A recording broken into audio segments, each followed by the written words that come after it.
અમદાવાદ પોલીસે પૂરું પાડ્યું માનવતાનું ઉદાહરણ। બોપલ પોલીસ સ્ટેશનના પીઆઈ બીટી ગોહિલ નાઇટ પેટ્રોલિંગમાં હતા ત્યારે જ દેવદર્શન એપાર્ટમેન્ટ નજીક તેમના રસ્તા પર કંઈક અજીબ લાગતા પોલીસ વાન રોકી હતી।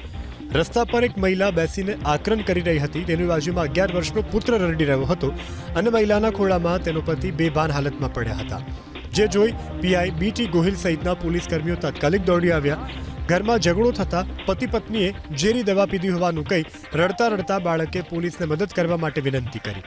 એક ક્ષણ પણ ન ગુમાવતા પીઆઈ બીટી ગોહિલે બેભાન અવસ્થામાં રહેલા પતિ પત્નીના મોંમાં આંગળી મૂકીને ઉલટી કરાવી વારંવાર પ્રયત્ન કરતા ઝેરી દવા બહાર આવવા લાગી। એ જ રીતે મહિલાને પણ આ જ રીતે ઘટના સ્થળ પર સારવાર આપી અને તાત્કાલિક વકીલ સાહેબ બ્રિજ નજીકની સરસ્વતી હોસ્પિટલમાં ખસેડવામાં આવ્યા। દંપતીના નાના બાળકને પણ ખાવા પીવાનું આપી પોલીસે વિશ્વાસ અપાવ્યો કે તેના માતા પિતા સલામત છે। હોસ્પિટલમાં સારવાર મળતા હાલ બંને પતિ પત્ની સુરક્ષિત છે, તો પતિ પત્નીએ પણ બોપલ પોલીસ સ્ટેશનના પીઆઈ બીટી ગોહિલનો આભાર માન્યો।